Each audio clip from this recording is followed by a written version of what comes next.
The alarm bells rang across Earth's monitoring station as three strange ships appeared on the edge of human space. Lieutenant Hyun-woo Park stared at his screen with wide eyes.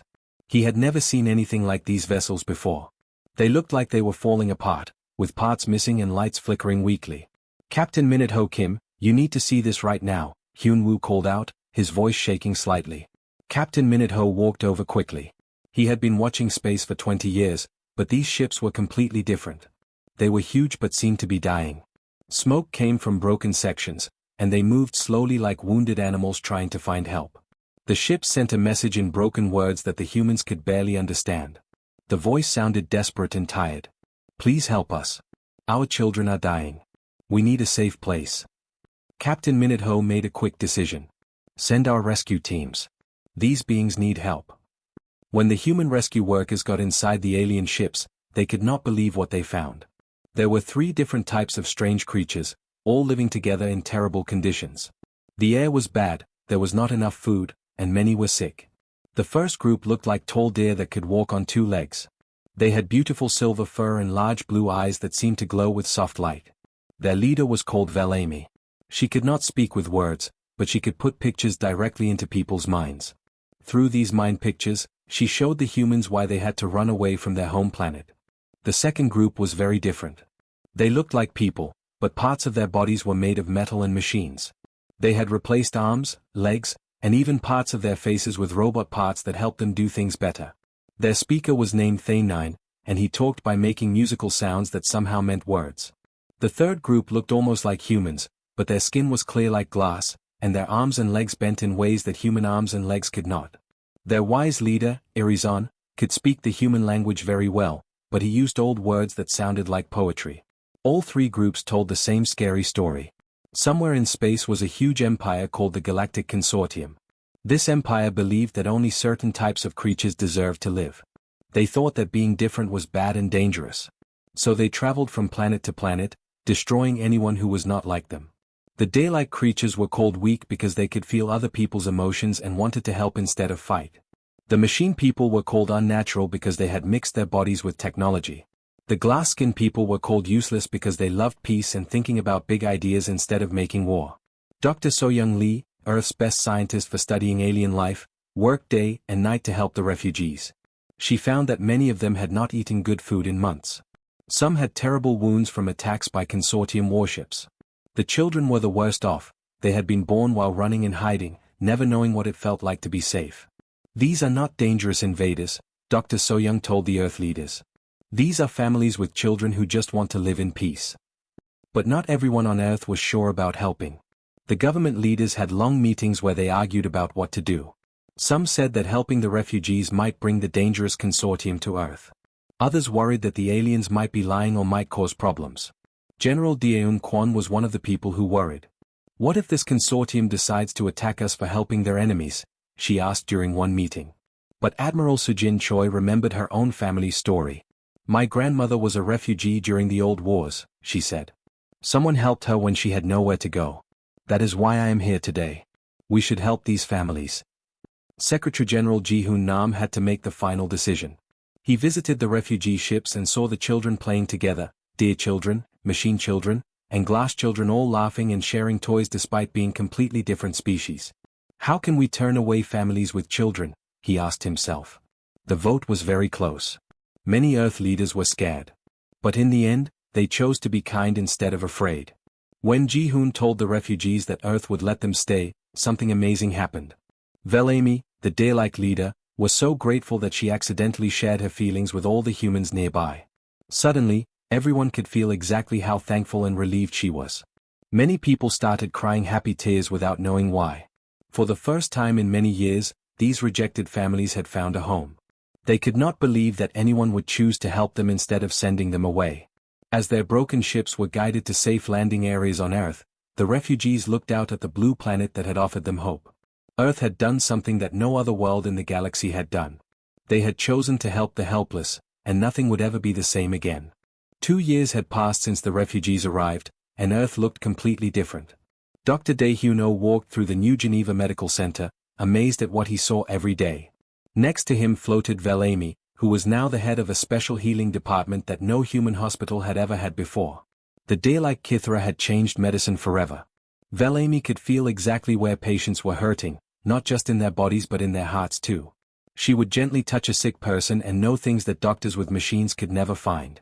The woman in room 47 has cancer in her lungs, Velamy said, putting the words directly into Daehyun's mind.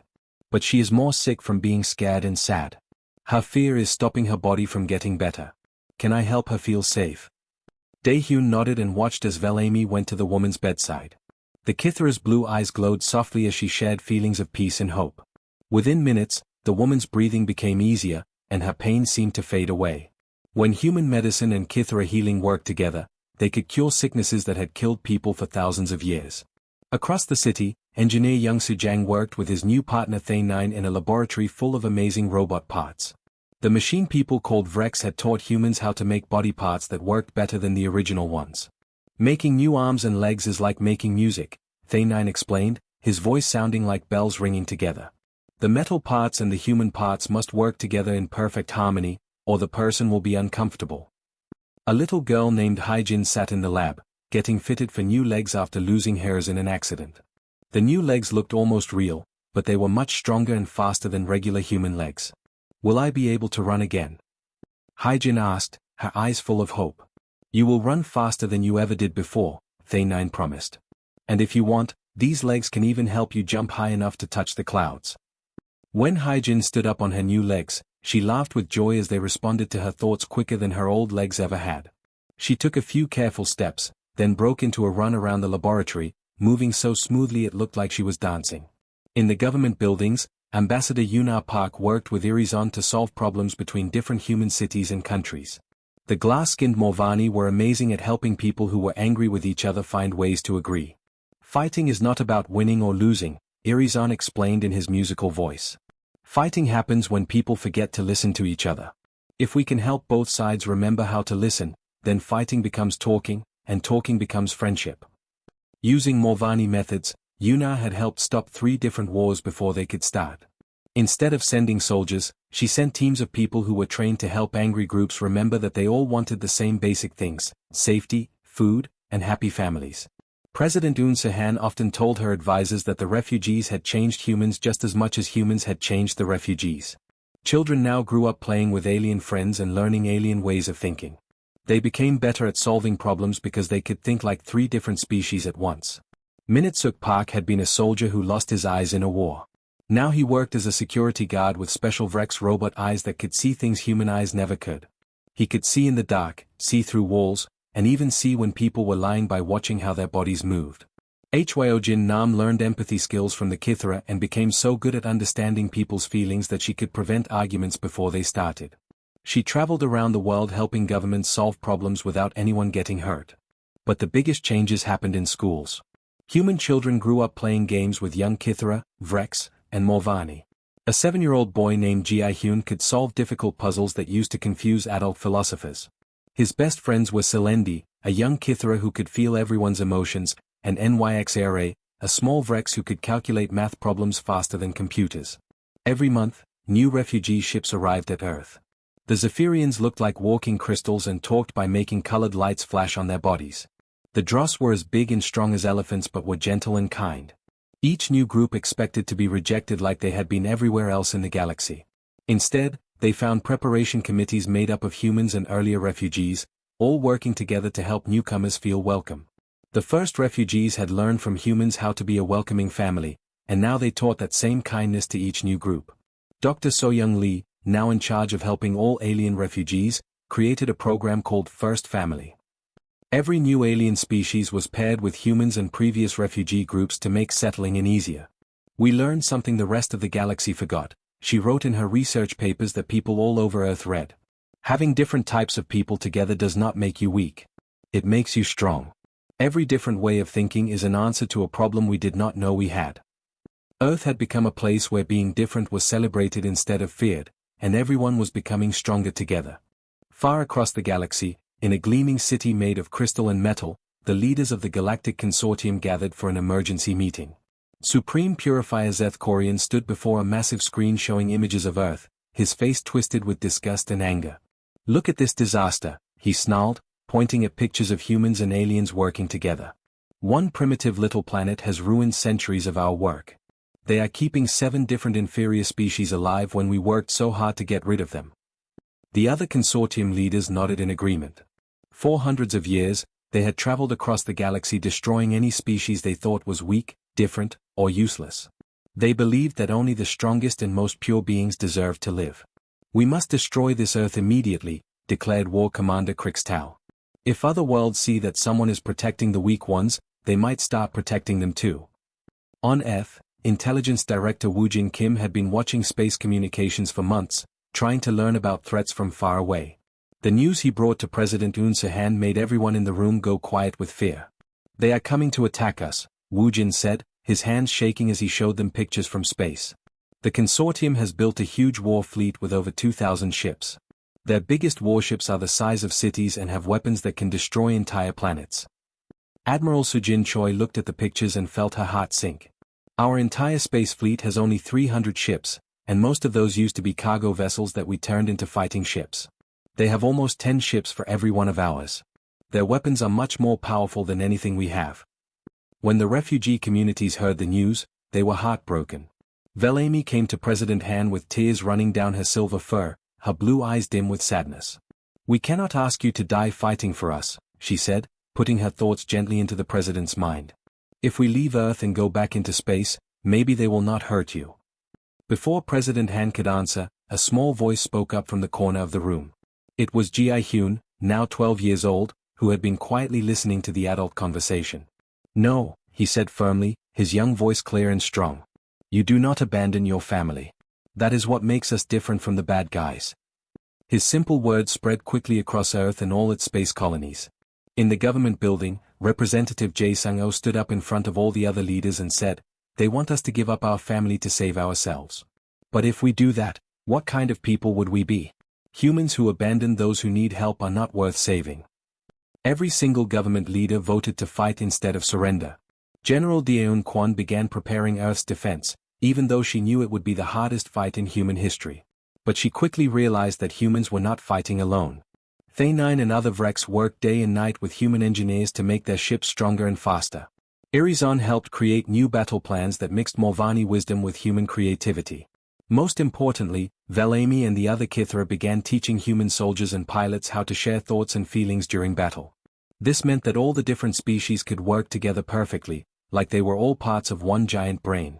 Dr. Hyun-suk Bae, who was in charge of making new weapons, made an amazing discovery. "We have been trying to build bigger and stronger weapons like the consortium does," he told his team. "But what if our real strength is not our weapons, but our ability to work together?" His team, which included people from all 7 refugee species, created something completely new. They made weapons and fighting methods that only worked when different types of beings used them together. A Kithra's ability to feel where enemies were, combined with a Vrex's computer-like thinking and a human's quick decisions, created fighting systems that were impossible for any single species to use. The consortium had never fought against anything like this because they had spent so long destroying anyone who was different from them. They only knew how to fight in one way. As the enemy fleet got closer to Earth's solar system, Captain Minute-ho Kim, who was now commanding all of Earth's defense ships, sent a message to the consortium flagship. "You have spent hundreds of years proving that the strong should hurt the weak," his message said. "Today, we will prove that families working together are stronger than bullies working alone." All across Earth's solar system, human families said goodbye to their loved ones who were going to fight. Refugee families did the same. But these were not just sad goodbyes. They were promises to protect the home they had all built together. Children too young to fight helped by working in factories, making supplies for the war. Old people who could not travel to space helped by taking care of everyone's families. Every single person, human and alien alike, was part of the defense effort.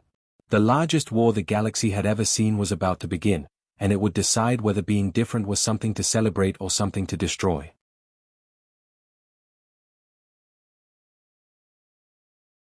Six months after the great battle that destroyed the consortium fleet, Secretary General Ji-hoon Nam stood in a beautiful new building on the moon. The Galactic Unity Assembly was filled with representatives from 4 to 7 different species, many of them from worlds that had been slaves under consortium rule for hundreds of years. The old galaxy was built on a lie, Ji-hoon told the crowded assembly hall. They told everyone that being different meant being weak.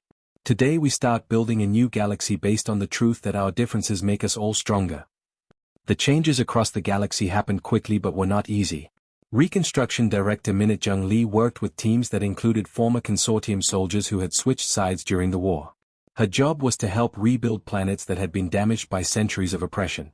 The hardest part is not fixing the broken buildings and ships, she reported to Earth's government. The hardest part is teaching people who lived under bullies for so long that working together is actually possible. The original refugee species became teachers of cooperation throughout the galaxy. Velami, now very old for a Kithara, traveled to former consortium worlds to help heal the psychological wounds left by supremacist rule. The consortium taught people that helping others made them weak, she projected into the minds of former consortium citizens during therapy sessions. Now they must learn that when others become strong, everyone becomes stronger. Thay 9 established technical schools on dozens of liberated planets, teaching integrated approaches that combined biological systems, mechanical engineering, and crystalline technology. His most successful student was Zekthara, a former consortium engineer who had spent decades designing weapons to destroy anyone who was different. I used to build machines that killed people for being different, Zekthara hummed through his new hybrid vocal cords that mixed organic and mechanical parts. Now I build tools that celebrate how wonderful it is when everyone is different. The philosophical transformation was perhaps the most important change. Irizon worked with human scholars and wise beings from 30 different species to develop what became known as the Unity Doctrine. This was a new way of making government decisions that required input from multiple different perspectives before any major choice could be made. One voice can sing a song, Irizon explained to President Un Sahan during their regular meetings, but only a chorus of many different voices can create true harmony. Dr. So-Young Lee, now Director of Alien Studies for the entire Unity Alliance, published research that changed how everyone understood evolution and development. The consortium's pure species had actually become evolutionary dead ends, her papers proved. By eliminating diversity, they had eliminated their ability to adapt and grow. The proof came in the amazing solutions that emerged from integrated societies. Medical advances that combined Kithara empathy, Vrex technology, and human determination could cure diseases that had killed people for millennia. New technologies worked by blending different approaches rather than perfecting single methods. Agricultural systems required cooperation between species to function properly, making war literally counterproductive since fighting would destroy everyone's food supply. Not everyone accepted the changes. Remnant fleets of stubborn consortium loyalists still attacked Unity worlds, but they found themselves increasingly outnumbered and outmaneuvered by opponents they could not understand or predict. Admiral Sujin Choi, now commanding the Unity Defense Force, rarely needed to use weapons anymore. It is hard to fight an enemy when your own soldiers start asking why you are afraid of beings who just want to help everyone, she noted after yet another consortium holdout surrendered without fighting. The real victory came in the children. Ji Hyun, now 18 years old and attending the Integrated Military Academy, served on ships with beings from dozens of different species. His childhood friends Selendi and NYXARA had become his partners in developing new forms of space travel that required empathic thinking, technical calculation, and human intuition all working together. My grandfather fought in wars where humans killed other humans over tiny differences, Ji Hyun wrote in his graduation essay. I serve in a fleet where 40 different species work together because of their differences. But the story's true ending came 5 years after the war, when long-range sensors detected another group of refugee ships approaching Unity space. The Keepalan were crystalline beings fleeing persecution from the Rigel hegemony, a successor state to the consortium that had learned nothing from the Galactic War. Captain Seojun Park, who had once served under Minute Ho Kim, now commanded the first contact ship that met the refugees. Following his mentor's example, his first words were simple and warm. You are safe now. Welcome to our family. In the refugee ship's main areas, 30 different species worked together to prepare emergency shelters, medical facilities, and integration programs. Children who had grown up in mixed communities played with frightened young Keepalan, showing them through their games and laughter that being different meant having more friends, not more enemies. Velami, now ancient and wise, projected her thoughts to the refugees' leader with warmth that needed no words. We too were once rejected by the universe. Earth made us family. Now we make family for you. Word spread across the galaxy that there was a place where outcasts became family, where being different was cause for celebration, and where no one who needed help would ever be turned away. The universe had rejected them, but together they had built something better than the universe had ever imagined.